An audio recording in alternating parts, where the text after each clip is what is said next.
नमस्कार मित्रों, अनंत कथा सागर चैनल में मैं डॉक्टर आदित्य पाराशरी आपके सामने फिर प्रस्तुत हूँ। हिंदू मान्यताएं, सनातन हिंदू धर्म परंपराओं की श्रृंखला को आगे बढ़ाते हुए आज का विषय, जिस अनेक देवी देवताओं की मान्यता सनातन धर्म में क्यों है। सनातन परंपरा में अनेकों देवी देवताओं का जिक्र किया जाता है। कहा जाता है कि 33 करोड़ देवी देवता हैं। ऐसा क्यों है? वीडियो शुरू करने से पहले आपसे निवेदन है कि मेरा चैनल सब्सक्राइब अवश्य करें। गुण, कर्म, स्वभाव में उत्कृष्ट दिव्य स्वरूप और इच्छित फल देने की सामर्थ्य जिसके पास है, उसे ही देवता कहते हैं। कहा जाता है कि हिंदू धर्म में अनगिनत देवी देवता हैं। बृहदारण्यक उपनिषद के 3 अध्याय में याज्ञवल्क्य ने कहा है कि वास्तव में तो देव 33 ही हैं। 33 कोटि, यहाँ पर कोटि का मतलब 33 करोड़ से नहीं है। ये एक बड़ी गलत सी मान्यता प्रचलित करी गई हिंदू धर्म की छवि बिगाड़ने के लिए कि हिंदुओं के तो 33 करोड़ देवी देवता हैं, किसकी पूजा अर्चना करें जाए। ऐसा नहीं है। वास्तव में देव 33 ही हैं।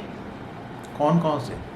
जिनमें 8 वसु, 11 रुद्र, 12 आदित्य, 1 देवराज इंद्र और 1 प्रजापति सम्मिलित है।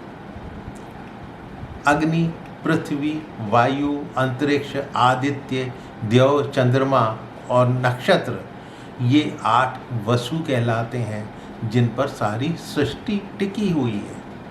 5 ज्ञानेंद्रियां, 5 कर्मेंद्रियां और मन, ये 11 रुद्र कहलाते हैं। संवत्सर के 12 माहों को, सूर्य को, 12 महीने के सूर्यों को 12 आदित्य कहा जाता है। मेघ इंद्र हैं और प्रकृति रूप यज्ञ में सारा जीवन प्रजापति है, यानी प्रकृति को प्रजापति का रूप दिया गया है। तो इस तरह से ये 33 देवी देवता कहलाते हैं। वैसे अग्नि, पृथ्वी, वायु, अंतरिक्ष, आदित्य और देव, इन 6 देवों में ही सारा विश्व समा जाता है, किंतु आम लोगों में धारणा है कि 33 कोटि या 33 करोड़ देवी देवता होते हैं, जो कि गलत है। कोटि शब्द के 2 अर्थ हैं, श्रेणी और करोड़। लेकिन यहाँ पर 33 कोटि का मतलब श्रेणी से है, 33 करोड़ से नहीं है।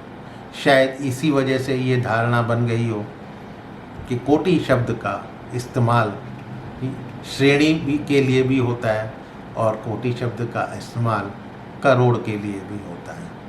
लेकिन 33 करोड़ देवी देवता नहीं, 33 देवी देवता कहलाते हैं। ऋग्वेद में जिक्र आता है, जहाँ पर यह कहा गया, एक सत्स्वरूप परमेश्वर को बुद्धिमान ज्ञानी लोग अनेक प्रकार से, अनेक नामों से पुकारते हैं। उसी को वो अग्नि, यम, मातृश्वा, इंद्र, मित्र, वरुण, दिव्य, सुपर्ण, गरुत्मान इत्यादि नामों से याद करते हैं। सारा वैदिक वांग में इसी प्रकार की घोषणाओं से भरा है, जिसमें एक ही तत्व को मूलतः स्वीकार करके उसी के अनेक रूपों में ईश्वर को मान्यता दी गई है।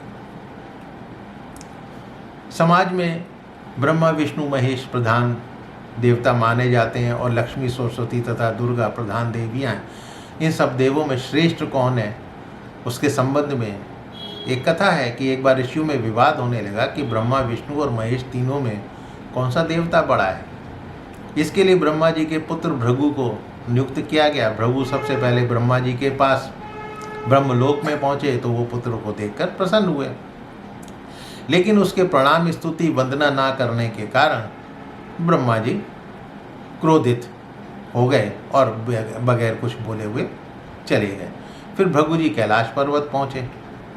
शिव जी ने अपने बड़े भाई को प्रसन्नता से गले लगाने का प्रयास किया तो भृगु जी ने उद्दंडता से कहा कि मैं आपसे नहीं मिलूँगा।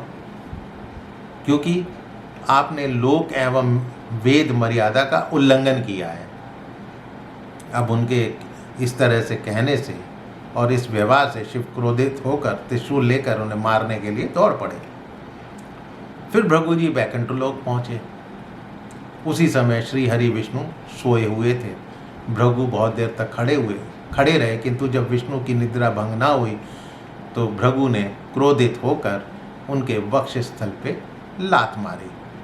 विष्णु ने आंखें खोल दी, देखा तो सामने क्रोधित अवस्था में महर्षि भृगु खड़े हुए थे। भगवान ने भृगु के पांव पकड़ लिए और नम्र स्वर में बोले, हे ऋषिवर, मेरा वक्ष कठोर है, आपके पांव कोमल, कहीं आपके पैरों में चोट तो नहीं आई। भगवान विष्णु के इस प्रेम में व्यवहार को देखकर भृगु जी बहुत लज्जित हो गए और भगवान श्री हरि ने भृगु को ऊंचे आसन पर स्थान दे या उनके पैर दबाए। भृगु जी बड़े तृप्त प्रसन्न हुए। उन्होंने ऋषियों के सम्मुख जाकर कहा, भगवान विष्णु ही सब देवों में श्रेष्ठ हैं। इसीलिए तो किसी ने ये भी कहा है कि क्षमा बड़न को चाहिए, छोटन को उत्पात का हरि को घट्यो, जो भृगु मारी लात। तो आज की चर्चा आपको अवश्य पसंद आई होगी। आपके अंदर जो 33 करोड़ देवी देवताओं की भ्रांति होगी वो शायद ख़त्म हुई हो। इसको अपने इष्ट मित्रों से शेयर अवश्य कीजिएगा। अपनी यंग जनरेशन को ज़रूर बताइएगा ताकि वो किसी भ्रम के जाल से निकल सके। आज के ज़माने में ये भी बताना ज़रूरी है। हाँ, मेरे चैनल को सब्सक्राइब करना मत भूलिएगा। कोई यदि कमेंट्स हैं तो आपका स्वागत है। कमेंट बॉक्स में आप बेहिचक बिना किसी संकोच के अपने कमेंट्स दे सकते हैं। फिर मिलता हूँ किसी नए किस्से, कथा, कहानी, चर्चा के साथ। तब तक के लिए नमस्कार।